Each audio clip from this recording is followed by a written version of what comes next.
अभियंता जी कहता नहीं कि भाई भोलेनाथ के परिवार के सब परिवार के पूजा होला। अभियंता बहुत कमी बा। भारत एगो ऐसा धरती है, भारत ही एगो ऐसा धरती है जहाँ हर चीज की पूजा की जाती है। सजीव छोड़ना या निर्जीव तहाँ पूजल जाए। एजा पेड़ के पूजा होला, ढेला के पूजा होला, पत्थर के पूजा होला, बाघ के पूजा होला, कूता के पूजा होला, भैरव बाबा के सवारी हो, गधा के पूजा होला, नेउर के पूजा होला, सांप के पूजा होला, बिच्छी के पूजा होला, सांड के पूजा होला, गाय के पूजा होला। अरे भाई पूजा के कर नहीं तो गोबर तहाँ पूजा कइल धतूरो के होला, लेकिन तू बाउर समझ। नीमन के संगे बाउर के भी एजा भारत में पूजा होला। दुर्गा जी के संगे महिषासुर के भी पूजा होता। तो पूजा जाके करना होला। खाली शंकर जी के भर परिवार के नाले जब पूजा समय के अनुसार हर चीज के किए जाते हैं। तो पगला लगे कौन और छोड़बा ये माना मेरी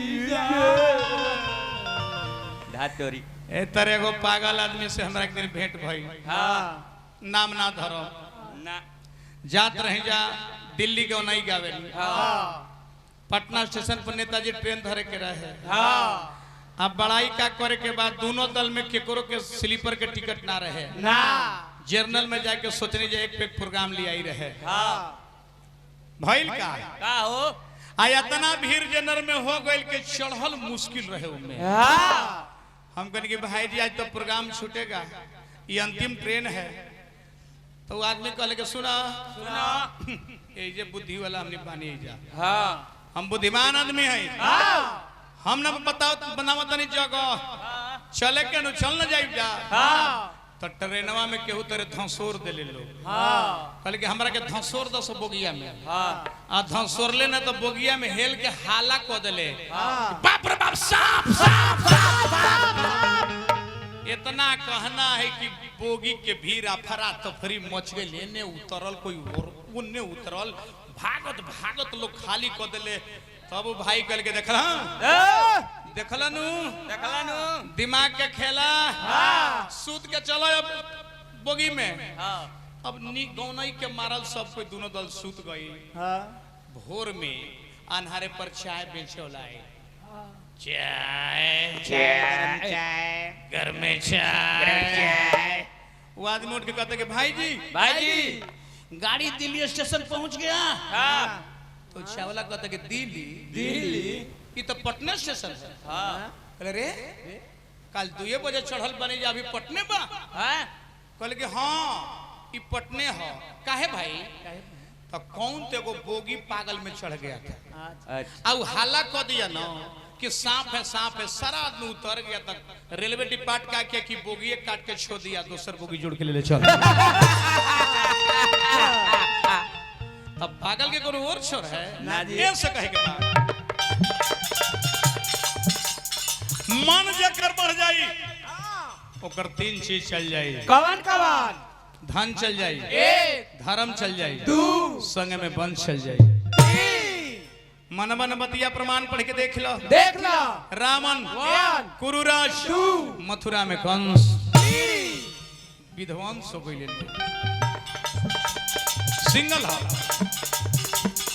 ए मन के बढ़ाई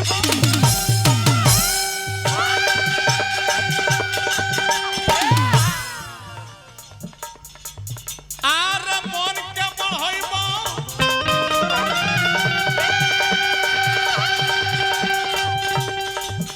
तो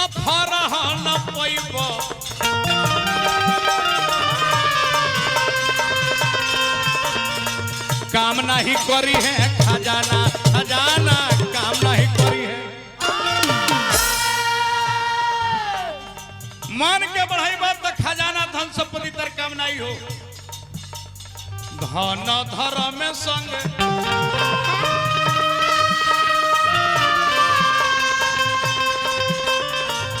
अरे वंश लूटा जाई।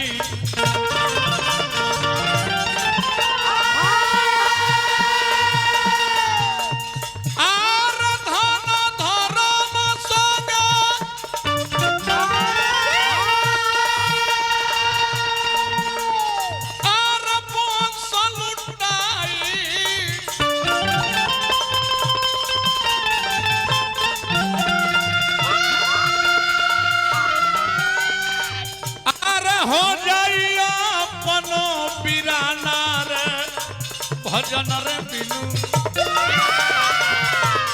भजन बिनु लागी कवन ठिकाना।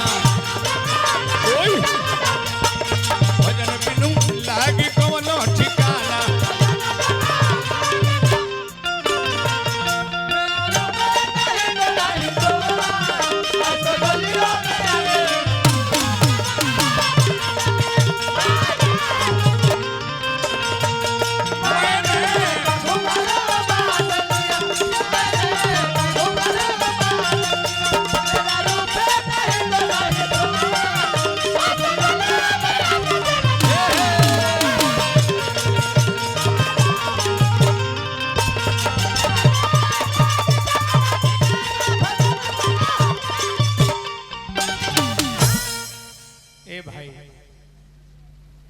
मन बढ़ जाए तब तीन चिल चल जाए। रावण सिर्फ विद्वान कोई नहीं था दुनिया में। नहीं रावण कोई 10 का पार वाला यहाँ नहीं आज तक नहीं हुआ। नहीं अब बाद में कार्य हुई तो हम ना बता सके। रावणेश्वर कोई उत्तम खानदान भी नहीं था। नहीं उत्तम कुल पुलस्त करना थी।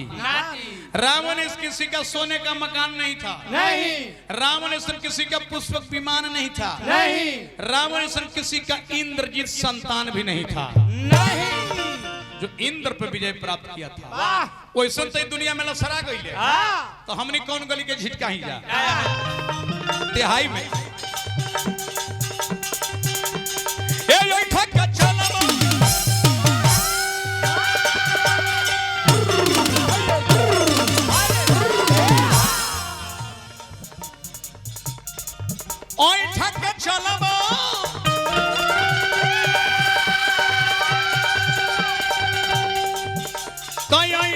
छन छूटी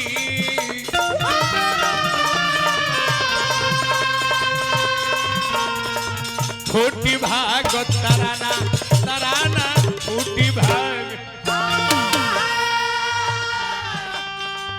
है रावण वंश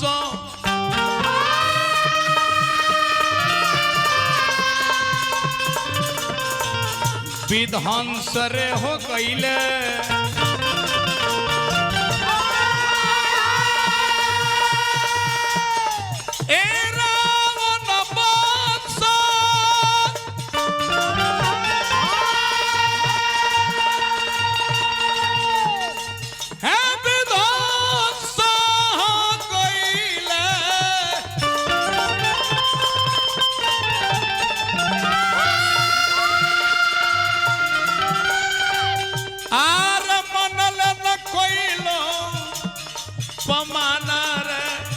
भजन रे बिनु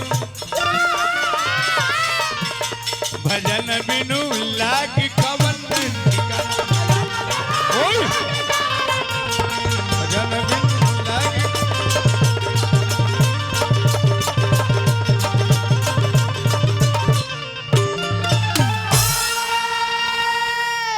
सोनू सेन जी की ओर से हमारा नृत्यांगना रेशमा के बहुत बहुत बड़े पुरस्कार।